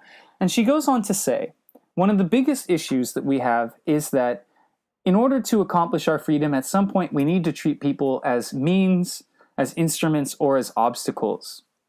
And that this is just a part that we cannot eliminate as much as we want to treat everyone as an end, in terms of the reference to the Kantian heritage. But at some point we do treat other people as means or instruments or as obstacles to our own freedom. And I think what she wants to do is push the reader to think that it's not only that hopefully we could eliminate something like this, but to understand even the moments we interpret to be social peace are moments where there are still aspects of latent oppression or aspects of possible political violence or latent violence or treating people as means or moments of privilege. And her own language, I think, fails her. Like in 1947, I don't think she develops it, or else she would have written The Second Sex in 1947. You know what I mean? Like she would have been able to, cash it out in a more systematic way that she did in 1949. So, I kind of walked through, as you saw in the paper, some of the flaws of that. But I said, I think she's spot on, at least for something here. Because when she says we are confronted with major issues in our own society, that a lot of times we have certain ways that we try to offload our responsibility. And one of them that I find comes up when we do stuff that is anti-fascist organizing, anti-racist organizing, other organizing things I was involved with on the periphery, because I was very careful as a university professor when I was involved with some of this stuff in Ottawa, was not to leverage my position as someone who should also be at the top of the organizing chain. So I'd get involved, but not say, let's not defer to me as an expert on this. And sometimes I was involved in street protests and stuff, and protests on Parliament Hill in favor of Indigenous rights. And what I would say involved in all of those is when people would say, well, why are you doing it? I wanted to come up with reasons that I thought could dovetail with the same stuff they'd encounter if we were talking about stuff in terms of the teaching that I was doing. And I found Beauvoir to be interesting because she gives us a language to say, when people say, well, why is it that you're going to go out and no platform someone like Richard Spencer, Milo Yiannopoulos, or Jordan Peterson, who also gets, protested? There was a couple years ago, maybe about 9 now or 10, Ann Coulter showed up and was demonstrated against at the University of Ottawa. And people were saying, well, when you platform, you give them a bigger stage because you get social media attention. They'll say, why don't you just realize that it's infringing on someone's freedom of speech? No platforming, you've got no, what if someone did it to you? And in a way, what I wanted to say, and Beauvoir helps do this, is Beauvoir gives you a language to say, when people make those kinds of comments, what they're kind of saying is, I really wish the state would deal with this for me. I really wish society or our forms of governance would deal with this for me, and that I'm not implicated if it goes by. And I think one of the big attitudes that comes with anti-fascist organizing is to say, well, look, to circle back to what I said about the state, is if it's a settler, colonial, anti-black state, then of course it's not going to see the same stakes. It's not going to see these things as kind of the violent movements that they are, because in some way those things are a product of the very kinds of legitimating notions that state has for itself and its kind of broader social structures of oppression, that it's harder to disentangle those things. So they're not going to necessarily see it except for in abstract terms. Could we say that the state is essentially, like, this is like existentialist language, but that the state is essentially the abdication of responsibility? And that what she's trying to say is that the state cannot do this because the state is not a mechanism for responsibility. The state is precisely the thing that we relinquish that we don't want to be responsible for. So our response to the exploitation of the oppressed, to fascism as anti-fascists, existentialists, is to reclaim that responsibility for ourselves. Yeah, we have to take that responsibility for two things. Like you said, it's great to say, the first thing is that the state, we appeal to it to offload our responsibility, but also what I say in the paper is the state's not neutral. It views anti-fascism as a bigger threat to its long-term stability than fascistic movements. And this comes out in the documents when you read stuff. This is the cops and fash go hand in hand, and the Rage Against the Machine's lyrics about some of those who are in forces are the same that burn crosses and things like this, is that historically speaking, police departments and security, the security apparatus views, anti-capitalist and anti-fascistic movements as a bigger threat to the long-term stability of the state than fascistic movements or the extreme right. Anything that's anti-authoritarian is going to be a bigger threat than movements that are authoritarian. And there's actually, to be fair, there is some debate amongst people writing about the extreme right now about the relationship between the extreme right groups and the state. So some people say that they're actually fairly distant from it, and it looks like I'm on the side that says I think there's a much stronger relationship between state forms of violence and the extreme right than some of the other people would. So I'm actually I'm trying to work out a critique of one of the things that Matthew Lyons says in Insurgent Supremacists is that the extreme right takes a distance from the state and is skeptical towards its functions. And one of the things I say is, my belief is that they view the state to have failed to enact the correct levels of oppressive things so that people gain the benefits. A colleague of mine pointed out, in fact, that he said, it's funny that you say that because that's basically Schmitt's theory of the partisan. Is that the partisan is the person who wants to act in the state's interest with no direct orders from the state or direct guidance from the state. And I said, well, I better go read that, because if I can connect that to, one of the things that's really difficult is to come up with the idea that, well, what's the relationship between the intellectual grounds of the alt-right and the extreme right today and the people they read and reference compared to who do they talk about from the 1930s or who do they talk about from elsewhere? But that's a different discussion. That's going to get us too far away from Beauvoir. Yep. I think Schmitt's in there. Yeah, Schmidt, And Oswald Spengler. yeah, Those seem to be the names that come up perennially. yeah. Bad readings There's of some Nietzsche. others. Yeah, sure. Oh yeah, lots of bad readings of Nietzsche. Yeah. Troy, did you have anything you wanted to say real quick? No, I think that was actually really great. I have a ton to think about now in terms of just analyzing how the far right deals with state power and governmental power. Yeah. I think the idea that it's either as simple as they're skeptical of the states or they are in favor of, grabbing state power seems like a false dichotomy. And this idea that they're skeptical of the state only when the state doesn't do what they perceive to be the correct actions of the state, that sort of motivates their relationship towards it. That makes a lot more sense of this ambiguity. Yeah, I love that. There's like a ressentiment there.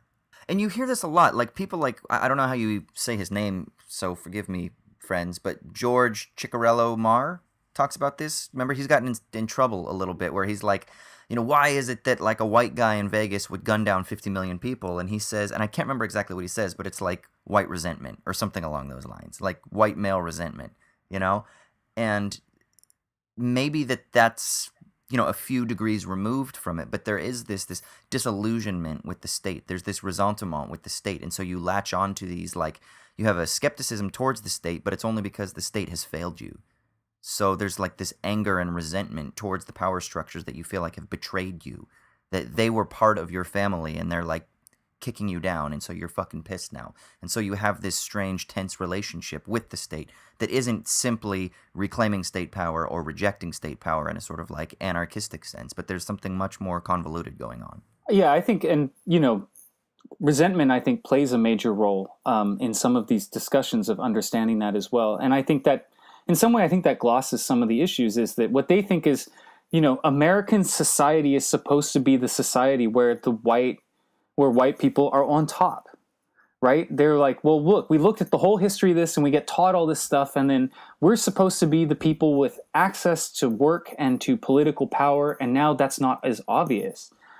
So you do find in that rhetoric that they're skeptical of some functions of the state, but they're not, and this was what I would say is my debate with Lyons, is they're not skeptical about the use of political authority to get what you want done. So seizing state power isn't a problem for them. It's what's that state going to be.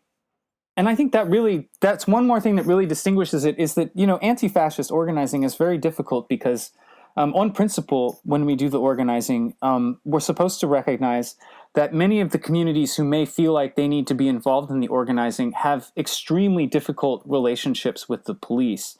And so that some people will sometimes say, well, why is it that you don't tell the police which route you're going to take or what you're going to do? Because it's much easier to do that so that they won't try and stop you from doing what you do. And you say, well, look, on principle, amongst what we've done is we've identified that allowing the police involvement with this is going to, and liaisoning with police, is going to exclude some people from this, because they're going to say, well, that's the part of state power that is precisely what these extreme right demonstrators, they want, the people that were counter-protesting, they want to give that more power, and that in our community, that power is viewed as always going to be an oppressive one because it targets, people of color, or it targets people that are non-conforming in gender terms, or non-conforming in many other terms.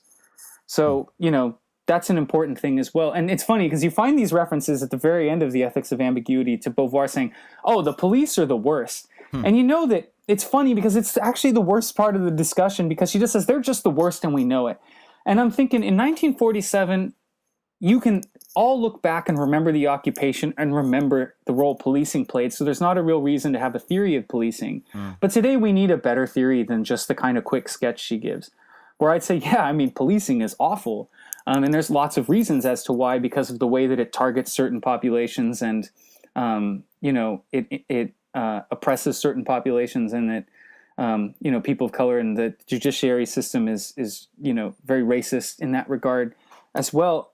But that's not the theory she lays out. And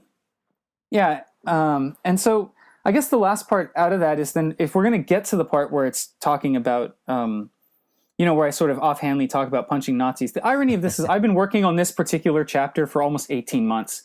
And as you can see, I didn't actually get to the part where I really discuss it in depth, because I'm really working on this step by step to say, by the time we get to the point where I'm actually going to say, I'm not glorifying violence, but I'm saying every once in a while we may need non-violence to intervene, that I want to make sure the argument for that is extremely rigorous. Non-nonviolence. I love that.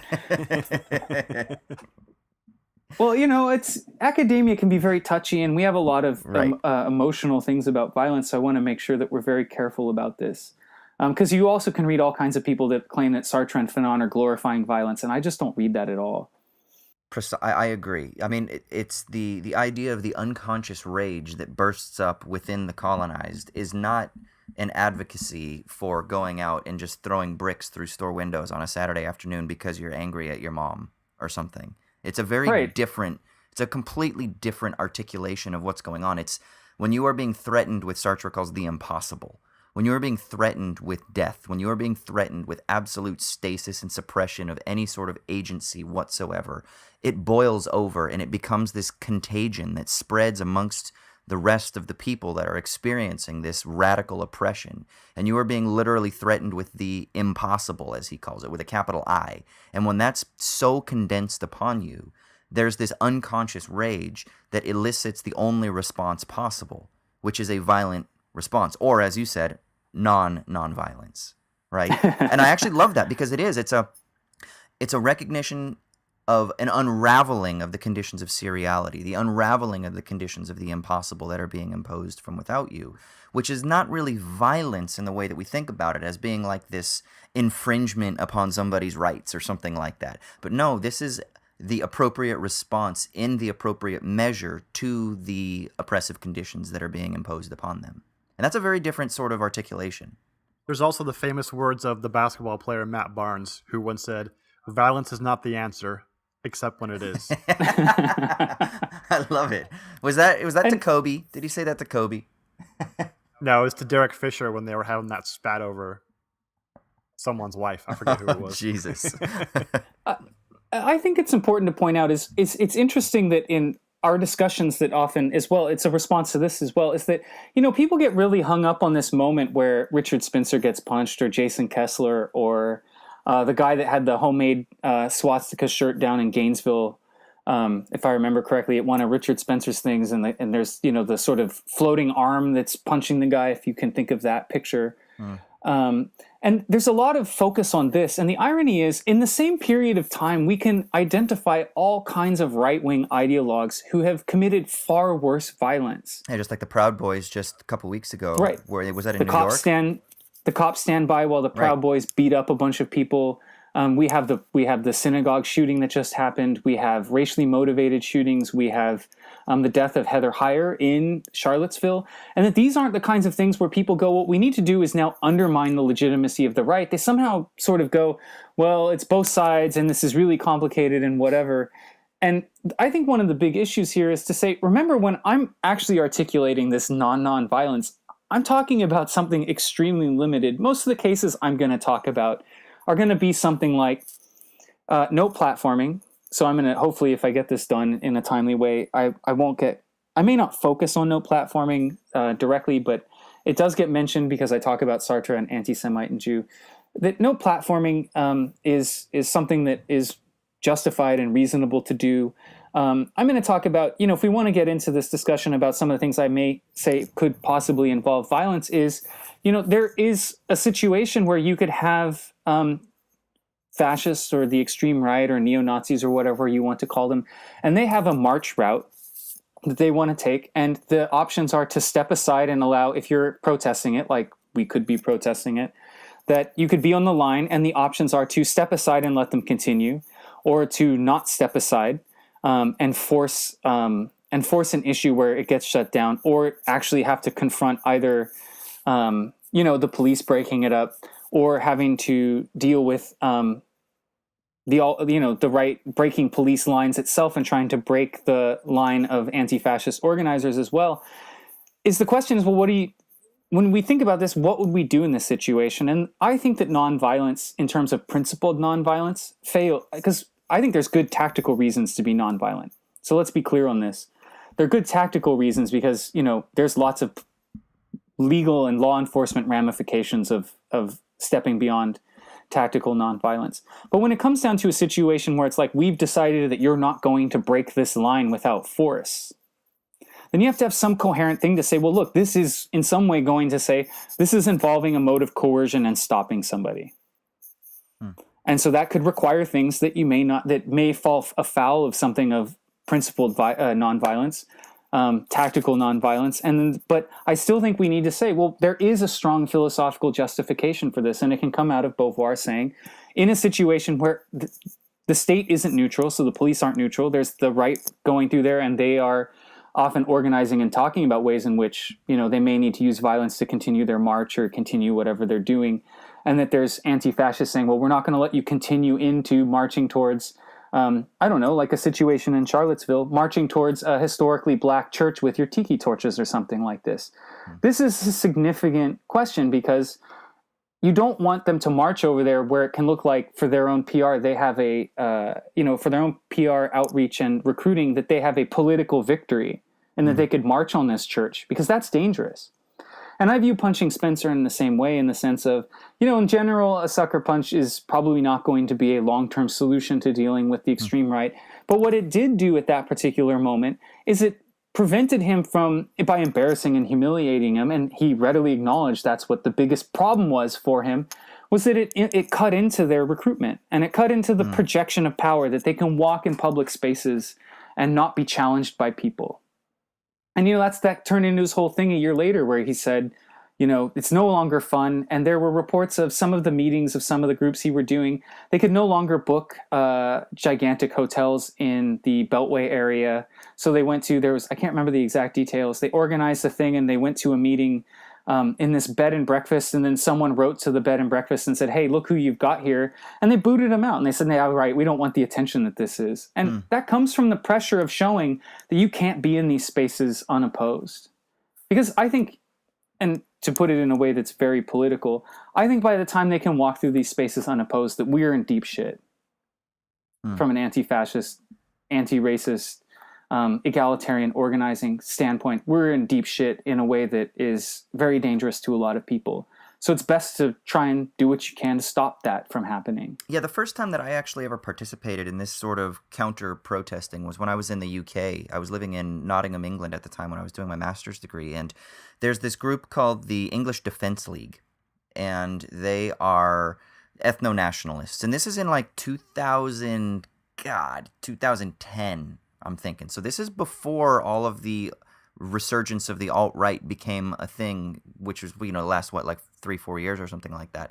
And they were planning a march through the city of Nottingham. And there were only, I'd say, a few dozen of these EDL members that were going to be marching through. But there were like 5,000 plus, maybe more, counter-protesters just from the city of Nottingham that came and prevented them from being able to walk freely through the city space. And I remember seeing that at the time, and it seemed so glaringly obvious to me that we did the right thing by not allowing them to have leisurely access to the city to, again, use as they're going to videotape it for promotional material, or to, even have that kind of ethical victory that somehow they can lay claim to this common space based on their notions of hate.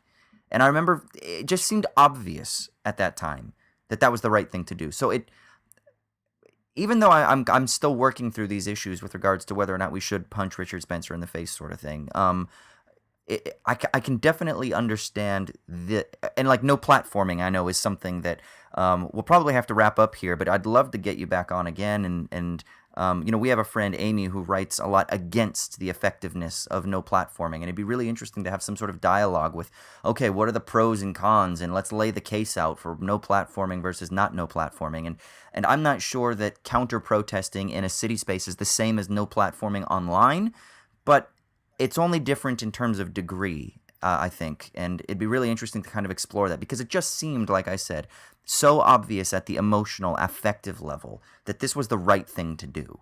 was to not allow these people to march through this public space. So similarly, why would we allow people to march, quote unquote, through those other common public spaces? And I think there's an interesting point there. But yeah, go ahead. I think that's a great point, because I think it, I'm the same way in the sense where when we do these things, I just say, I think this is just right. But then, remember, we're also philosophers, and it's like, well, if we can work on this and try and understand it to some degree, then of course that's important. But I think, sort of axiomatically from the kind of moral beliefs I have, you just go, well, this is just correct to stop these people from doing this stuff. And, even if I didn't have Beauvoir, or I wasn't working on this project, I'd still think that. I'm just interested in saying one of the great parts of that period of existentialism, for some of its failures to analyze the social structure of things, it at least gives you a language to appeal to people to push back to their individual responsibility. And so the one thing that I think is the philosophical weakness turns into its sort of political strength, in the sense of, we tend to critique individualism as, sort of undermining understanding things in terms of their social structure. But in terms of trying to persuade people who may not otherwise see how individual responsibility can play into this from a liberal perspective, and go, well, look, it's First Amendment and there's nothing I can do about it. Or, if it was really that bad, then the police would intervene. And I think it gives us a language to say, well, look, if you appeal to the First Amendment, you're letting the state take care of it. If you're saying that if it was really that bad, the state would take care of it, doesn't actually take into account some of the social circumstances that are present. I think, there is a powerful language to say, look, you all should actually be marching as well. Because, like you said, these big numbers, and after Charlottesville, you saw a huge boom in the number of people that would show up to these, there was the thing in Boston where they were going to do another Unite the Right, and 40 of them showed up, and there was, probably hundreds of police, and then tens of thousands, right? Tens of thousands, right? Right. Yeah. And one other thing to think about is we tend to say something like, well, Devin, that's your radical view and you'd be pretty radical no matter what. But one thing I pulled up before we started this to remind myself of it is we should also keep in mind that as we do all this discussion, I mentioned the Unite the Right thing in Charlottesville, and the day after Heather Heyer was killed, one of the organizers, Jason Kessler, was doing a press conference where everyone was filming it, and this guy punched him. And so the person they identified was a guy named Jeremy Winder, and he was convicted of, let me get this straight because I'm looking at the website here. A judge found Winder guilty of misdemeanor assault. And then one of the things that came out recently is that he appealed it, and a jury of his peers said, well, they're going to say the judge ruled correctly for misdemeanor assault. They were going to reduce the penalty to a fine of $1. And I think there's something telling about that, right? I don't like to appeal to common moral intuitions because that can be really problematic in philosophical disciplines. But it's like there's a moment where I read that and I sort of laughed because I thought, well, here's me running into a jury of someone's peers that identifies, people in Charlottesville don't want this stuff coming back. And the message of a fine of $1 for this is to say, well, don't come back here because this is what we're going to say people shouldn't. If you actually if you actually try to use non-nonviolence, as we'll continue to say, in this situation, that, the fine's $1, and everyone was making jokes on Twitter that I was following, where they were saying like $1 and, all the things like memes of people like, making it rain with dollar bills and stuff like this. Those were all over the timeline. Yeah. That's great. Yeah. One last thing I'd just like to add, since you mentioned we've got to wrap it up, is also I'd like to at least point readers or listeners to some things to look at if they're interested. Is one thing I didn't get to talk about, and that probably in the book I don't really have the right grounding to talk about, but I am going to reference so that people can read it, is I think it's really important to note that a lot of this discussion also comes out of me reading civil rights movements era, so the U.S. civil rights movement in the 1960s and 1950s, civil rights era texts from that period, or people analyzing the civil rights movement, where while we in retrospect tend to use things like Martin Luther King Jr.'s principled nonviolence as the kind of bar for organizing for this is the best and most appropriate way to do it, I'd like to at least point out that even back then, it wasn't a given that in fact principled nonviolence was supposed to be the guiding principle behind that there obviously was a tactical embrace because you can't fight white supremacy in the 1950s and 1960s and leave your communities safe by engaging in tactical violence, right? In that particular era. But you do find people that are trying to talk about, the main thing is, I would say, what I mean when I'm going into the stuff with Beauvoir is that the important part is I want to make sure that this is attached to the idea of community self-defense in a broad sense. And that came out of reading some of these figures. So one of the things I would say is if people are interested, you'd read Robert F. Williams, who is a civil rights organizer. And he wrote a book called Negroes with Guns. And he's got a very fascinating story. That book was published in 1962, and it related some of his struggles and use of community self-defense, where their communities were armed in order to prevent the Klan from coming into their neighborhoods and being able to enact violence because no one else would defend themselves. And then it's also important, there's a new history that came out from Charles E. Cobb, whose biography on the back of the book is listed as a former field secretary for the Student Nonviolent Coordinating Committee, and who's also taught at Brown University, and who was a journalist. And he wrote a book called That Nonviolent Stuff Will Get You Killed. So the subtitle is How Guns Made the Civil Rights Movement Possible. And part of that argument is to say, well, yes, many of those things that were highly mediatized marches and movements that worked on persuading people to give civil rights a voice and the time of day in our discussions as society or whatever, is that also as part of that if we trace that history, we're going to find that there were a lot fewer people committed to principled nonviolence, that in the sense that they understood that you had to have community self-defense in order to make these other highly visible movements possible. Because it wasn't always going to be the direct repression where police come in and start beating people down. But then after the march, when you go home and nobody's there, that they're going to put on their Klan uniforms and ride in and then pull people out of the community and lynch them or do something like this. And he said it was because people were armed at home that they basically could fight back literally without ever even using violence. It was the threat. And as Robert F. Williams once said, he said, what the threat was by saying that we had weapons or that we had guns and we were willing to use them is that it forced people to say, it's not just that you have, when they discriminate or they go out and they attack people in these visible things, it was to say, you're going to have to, there's a possibility where you'll have to trade your white life for a life that you don't think is as valuable. And Williams says the racist made that calculation and realized that it was no longer worth having a life and death struggle for that. Because before that, when they had a monopoly on violence, their life wasn't at stake. And I bring this up to say none of my discussion is ever going to get to the level and go, well, I'm talking about violence where life is at stake. It's fairly low level sort of street violence in the sense of like breaking up marches and stuff like this that are under discussion. But we can at least trace it back to some of these discussions of community self-defense. I'd rather we just break up the extreme rights organizing at this level of its street insurgency than, much further down the road. Because again, like I said, I think it's much more dangerous if it ever reaches down to that point. Wow. Yeah, that's actually really interesting.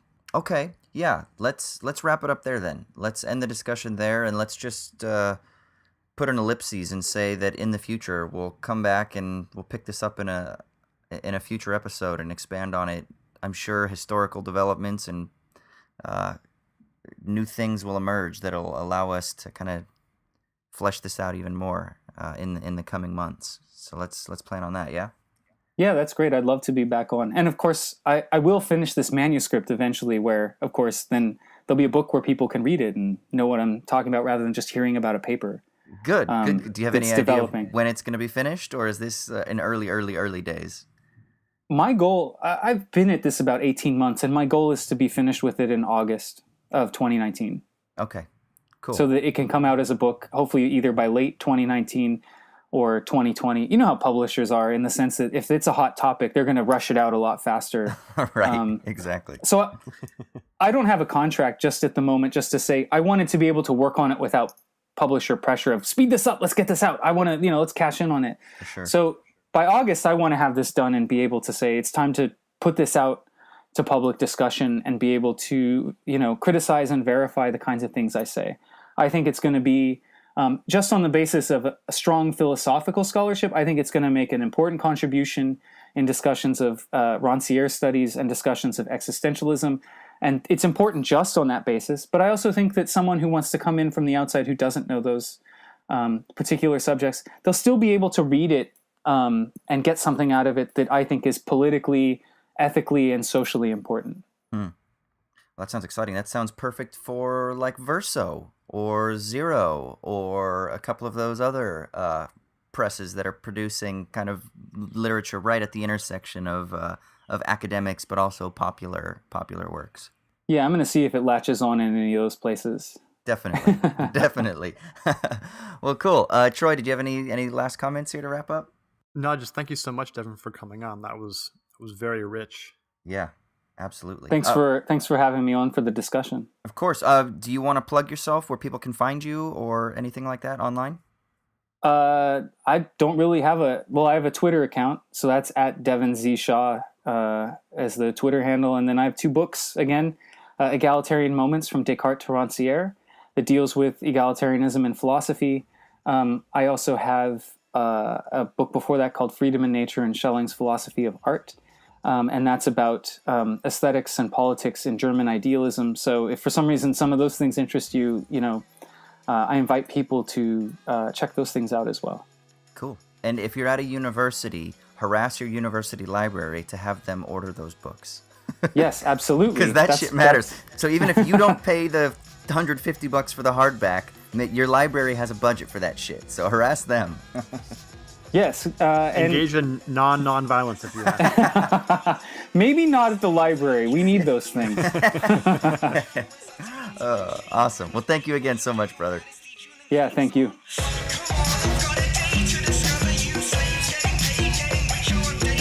All right, sweet. Well, thank you so much to Devin for coming on. Now we got to transition to our next segment. It's time for the fucking Sticky Leaves. This is the segment of the podcast where one of us gets to recommend something that is making their soul sing in a world that is devoid of meaning. Troy, what has you happy? What's giving you meaning? What is making you want to engage in non-nonviolence? Well, I don't think I would engage in non-nonviolence when I'm provided with meaning, but... Oh. I will say, one thing that is my sticky leaf for this week is an article written by Liz Breunig. You know who she is, right?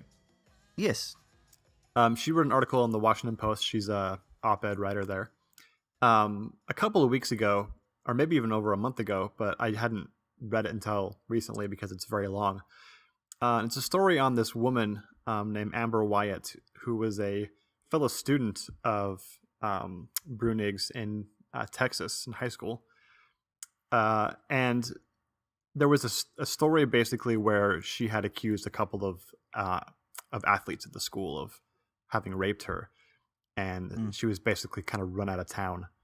And apparently had been accused of at some points changing her story or denying that ever happened or things like that. And I guess it had always kind of bothered Breunig since those days, over a decade ago, I think. And so she had been writing this story for a long time and finally just released it recently. Are you familiar with the story at all? No, not at all. It's on the Washington Post website. It's one of those newfangled stories which has like videos and stuff embedded into it. So it doesn't exactly have a title. I think it kind of is like interactive or something. It's confusing. I don't like how these things work nowadays. I like when there's text. Okay. Maybe I'm just old. But we'll put the article in the show notes. And I just wanted to give that real brief little context and then read one little paragraph that Breunig wrote. Because she's a really great writer. I really respect her as a writer. And she weaves some contemporary thoughts about the Me Too movement and stuff like that into this very, very emotional story about a woman who's been wronged in ways that I can't even imagine suffering. And so she's talking about the Me Too movement a little bit and a little bit of skepticism about it. And she says this: "So I look back uneasily, unconvinced that we have come such a long way after all, because there will always be opportunities to do evil and evil opportunists. There will always be acts of cruelty prepackaged with plausible deniability, or the easy cover of crowds to disperse responsibility. There will always be people nobody believes, people with lesser reputations, people who struggle with addiction, people without much capital, social or otherwise, to credit them. And there will always be cases of offenses that are real and true but hard to prosecute, which means that justice in the world, if it's to exist at all, will have to take some other form than the formalized and official, and peace will have to arise from some other reckoning than a proper settling of accounts. And there's just a few ruminations in there like this about justice and about kind of contemporary movements and the effects of capitalism and all sorts of things that I think are really good, and then also not just thought-provoking, but effectively, as in affectively, moving. So I'd encourage anybody out there who has like 45 minutes or half an hour, however long it takes to read this thing, to give it some time, because I haven't stopped thinking about it since I read it. And that says not just about a lot about the writer, but about the story itself, which I think is something that's almost impossible not to be moved by. So we'll put that in the notes, and I'll encourage anybody out there to give it a gander. What in particular has consumed your thoughts mostly? I mean, not so much that wasn't something that I already thought before. It's certainly not a story that's like, challenging me in terms of, academic ideas or anything, but just the depth of how wronged somebody can be. And then, I don't want to give too much about the story, but there's some really happy and sort of enriching parts of the story as well. And when they're couched around all the darkness, it really is uplifting. It's one of those things that just good. It stays with you in the way an experience does, like a really effective experience does. Absolutely. Yeah, no, I really like Liz a lot. She gets a lot of shit from some leftists. She does, big time. And you know what? This kind of goes to my shitty minute a little bit. She's one of those people, and I think it's because she's unabashedly Christian. And Catholic, yeah. And Catholic, right. And so she still has this attachment to meta-narrative and the mythos, and I know that she's spoken about like abortion rights and things like that, and it's offended people on the left, and I think, and I know that there are some other reasons why she's been shit on a little bit, but I don't know. I wonder if part of it is because there's like this reaction, this aversion to her willingness to kind of engage at that, by bridging that divide that I was talking about in my shitty minute, right? Like, she's not afraid of talking about the metaphysical, the spiritual, her faith, things like that. And I think that there's such like a reaction against that among certain communities on the left that I think a lot of it is just there's this immediate negative sentiment towards her. But I don't know. I think she's lovely, and I think that even though I don't always agree with her, I think it's her husband, right, Matt? Yeah. I don't always agree with everything that he talks about with regards to political economy, but I think that what he's doing with the People's Policy Project, I mean, I think both of them are producing great work. They're a fucking power couple, man. I dig it. Yeah, I think you're totally right about that. I think some people just have so much resentment towards religion or anybody having anything meaningful in their life besides their political orientation that comes out in these vitriolic attacks. It's not a very charitable interpretation, but I definitely think it's true. Yeah. Yeah. No, I'm going to go read that right now, actually. I could use a deep experience with human emotion. That's your favorite thing, man. Shit. That is my favorite thing. It is. It's my favorite thing. Oh, God. All right. On that note, I guess we'll go ahead and wrap up the episode. Thank you guys so much for tuning in. Thank you to Devin. Check out Devin on Twitter. I think he said it's Devin Z as in Zed, Shaw. And yeah, feel free to like and subscribe and follow us on Twitter, owls_at_dawn. You can hit us up on Facebook, email us, owls@dawnpodcast@gmail.com. What else, Troy? Just one more thing, dude. What's going on, man? Das Vidania, Amerikanski.